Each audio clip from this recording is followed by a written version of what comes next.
Povem to zgodbo, ker sem prišla tukaj z grofom in sva stopila na vhod skupaj z županom in je župan rekel, to je tale naš grad in je bil res porušen. Ni bilo večinoma stropovi, podni, vse poškodovano, ni bilo elektrike, ni bilo vode.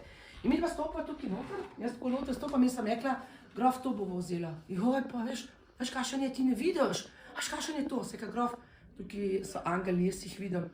Je rekel prav, no, tako nekako upaval, ampak sem ga prepričala, da je to tisto. Ampak kaj je zelo zanimivo, ne? Jaz sem takrat videla eno deklico, ki je šla po stopnicah navzgor. Tako v beli obleki, tako z angeli, velikimi krili in vse tako, ne? In sem rekla, kaj pa je bilo tukaj noter? In sem rekla, da je bil vzgojno-varstveni center. Da so tukaj noter 70 let prebivali otroci, ki jih doma starši so spolno, fizično ali kakorkoli nadlegovali. In so imeli tukaj svoj dom, to je bil njihov dom. In kaj je zdaj poanta tega, da vam to govorim? Pred 14 dnevi, ko smo začeli delati fasado, so se nad vhodom pojavili angelni. Nihče ni vedel za to. 300 let so spali. Kako sem jih jaz videla? Samo čutila sem jih, videla jih nisem. In to je zdaj tisto, ki jih lahko tudi posnamete, tamle gor so nekaj posebenega in točno taka punčka s tistimi skravžnimi mismi, ki sem jaz tukaj videla. Veste, tukaj so hude zgodbe, tukaj so zelo hude zgodbe posnete, zelo hude zgodbe so tukaj, predvsem ena od teh zgodb je tudi ta, ko je ena gospa prišla, je pokazala sliko, 86 let stara, ki je bila tukaj noter in je povedala, hvala lepa in vse moje priznanje za to, da ste moj dom ohranili. Ona je imela težko življenje doma in je tukaj živela, tresla se je, kaj pa naj bo zanimivo, rekla je, zdaj pa vseeno tudi, če umrem. To priznanje, da sva to delala, to je težko delo, da smo ta grad v 22 soban spremenili, se boste pol vse tudi videli.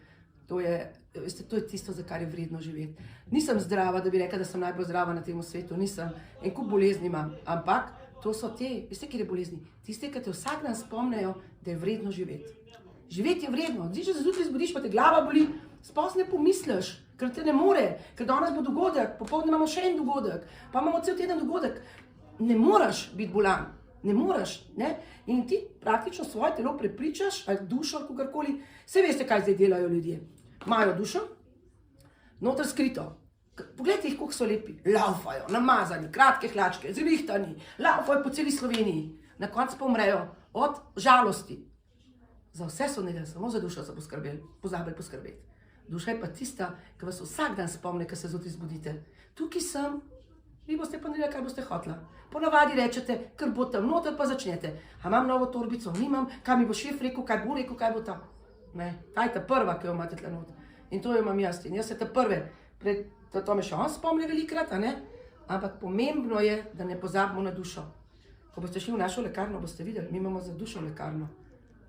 Tam je rase ogromen srce zdravja. Ljudje me na razpolago, lahko si pridejo na trga.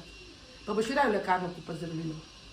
Ampak, tako je, ne? Mi smo navajeni, da nas more boliti in če nas boli, more nas boliti tudi zdravljenje, ne?